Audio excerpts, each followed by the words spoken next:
bagoong na dito ka ng isda. Sarap. Lagay siya sa kamote. Yan yung kamote. Suka.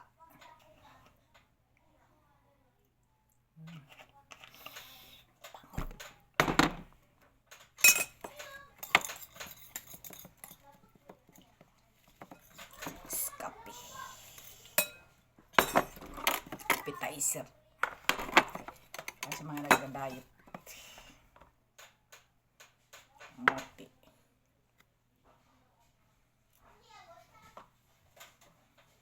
Para sa mga nagda-diet.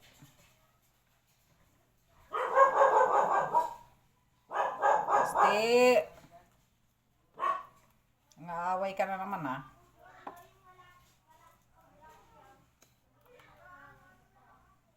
Paborito ko ni Basti. Basti, gusto mo ng ano? Kamote, Basti. Paborito niya to eh. Mga babuhay pa si Modra, siyang taga-kain ng balat eh.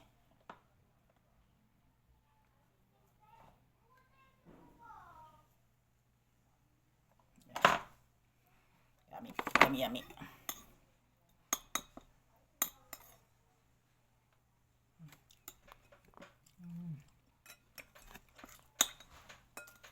Bagay sa bagoong niya. Dito ka isda.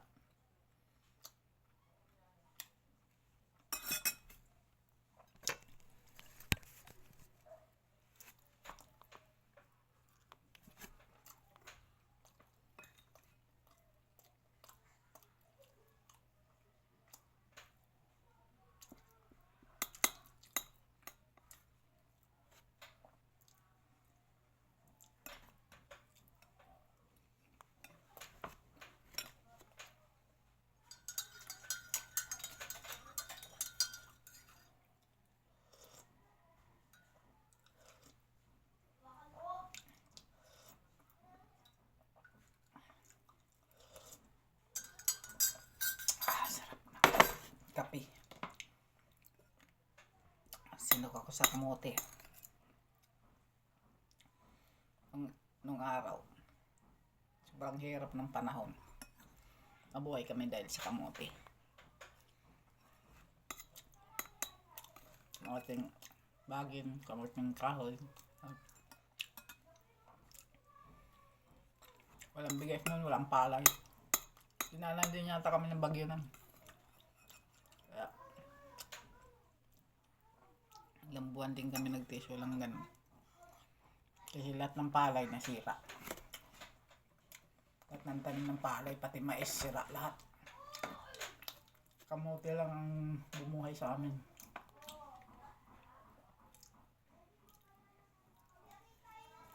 Swerte pa ng mga kabataan ngayon eh.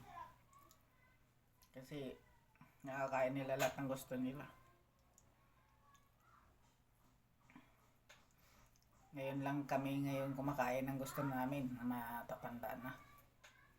Pero nung kabataan namin, hirap ng buhay.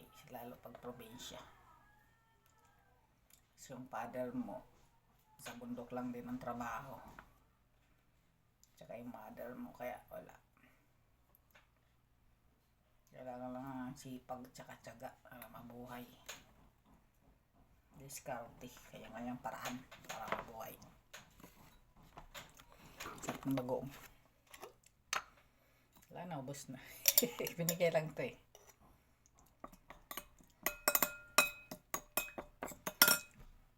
Palawan, gumagawa kami nito pag nagdadaing yung bituka ng isda.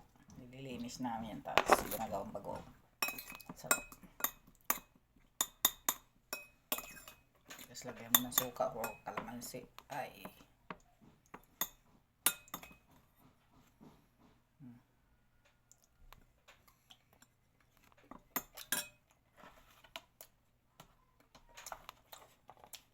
Almusal ko yan. Pwede rin to. Kamote. Talaga.